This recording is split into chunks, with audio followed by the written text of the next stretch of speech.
Good morning, good morning, good morning. My name is Ed Code. I'm the CEO and founder of As&R Spine and Rehab. And we've been having these podcasts because it's very important to provide a lot of new information. A lot of stuff is happening in the Atlanta market. And today, I want to introduce you to my partner, which I don't know why I like. I think I like him because he always says, hey buddy. But we got Dr. Singh.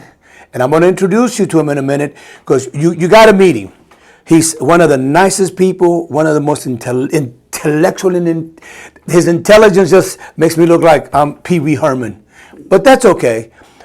As far as the neuro side of taking care of a patient, I think that we're elevating the market to another level. So anyway, no more speaking for me. I'm introducing you, Dr. Singh. How are you? Good. Thank you so much for this podcast. It's an honor to be here. Neurocenters of America. Tell us.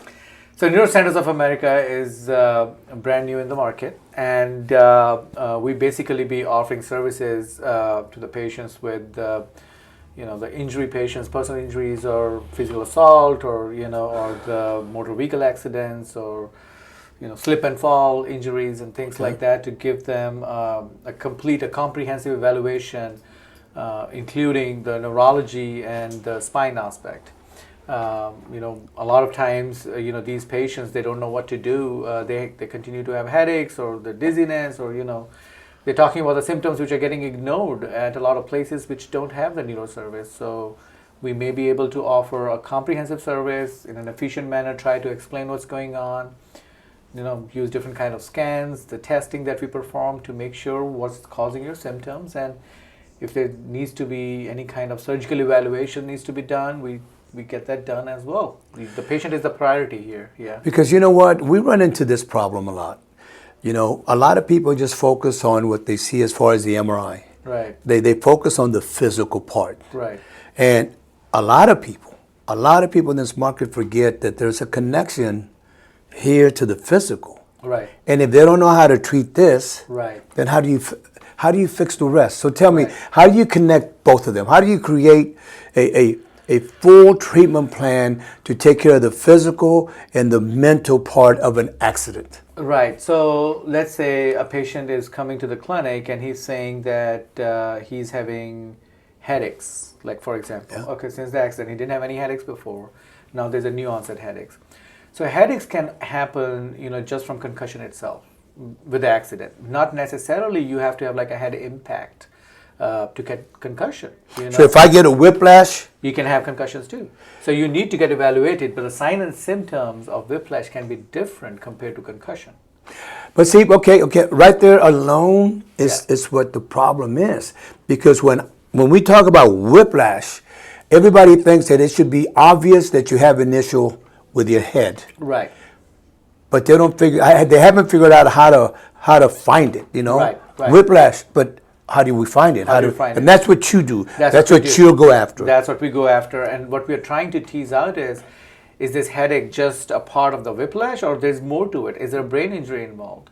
So the only way to find this out is when we come and examine the patient. The different parts of the brain are controlling different functions.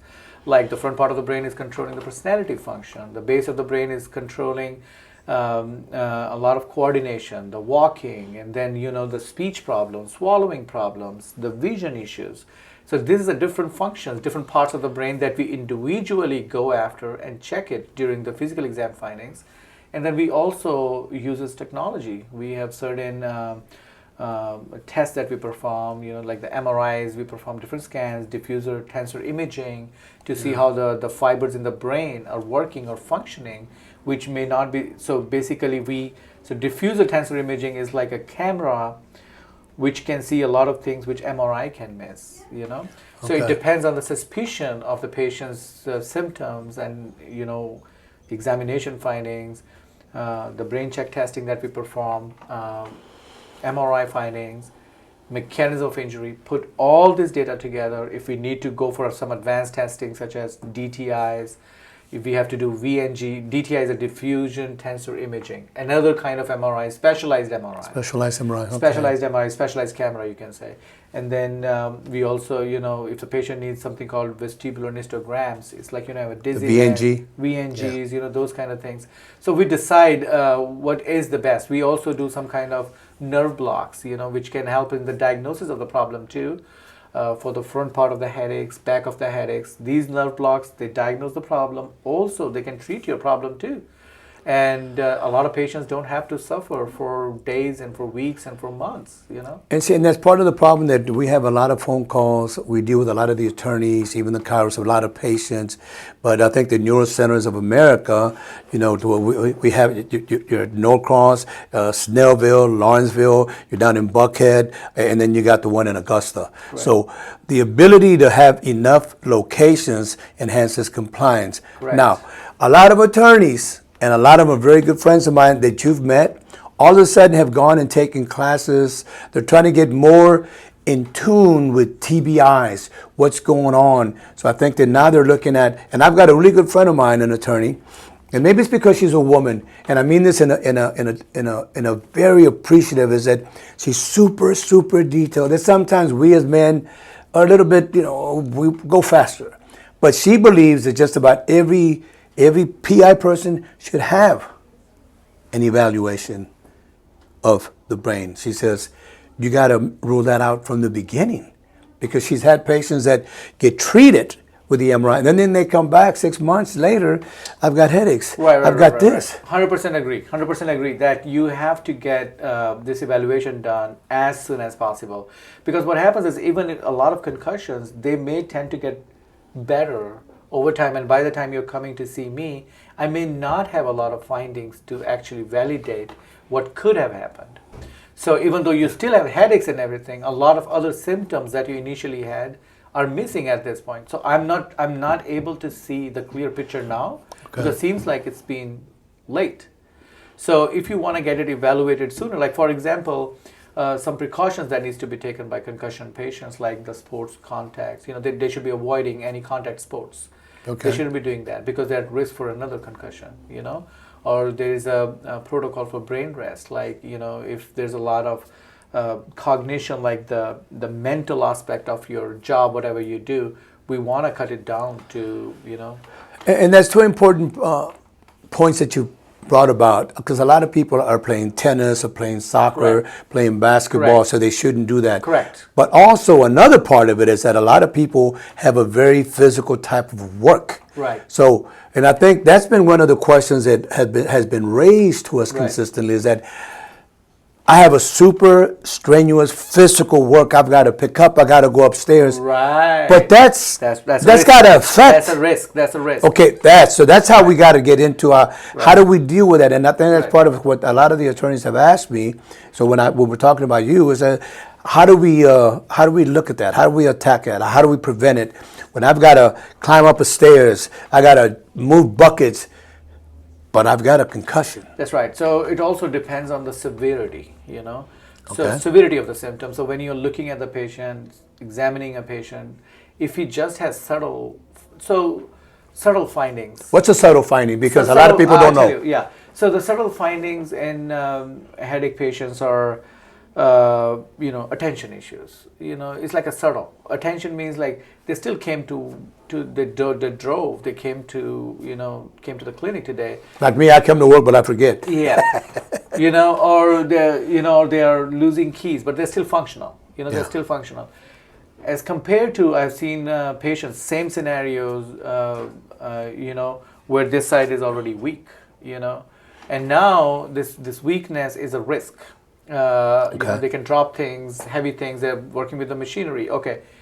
Now the patient not just has attention issues, he also has memory issues. He forgot to turn the heavy machinery off. Yeah. So that is the things that you want to figure it out, how severe the symptoms are, and what kind of work situation he's at. So if you just have attention issues, subtle issues, could be a sign of traumatic brain injury based on the mechanics of injury, based on the MRI findings, based on the brain check testing and everything, but you're functional, you may be okay. But if you're having severe findings coming on, the slow processing, I see a lot of patients who reaction time, you ask a question to them and they're thinking forever.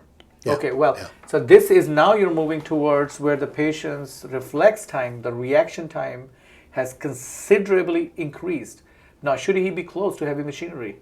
Should he be operating heavy loads? That's a question. We've had, not to interrupt, but we've had some people that we were treating and they come back and, we did the epidurals and whatnot.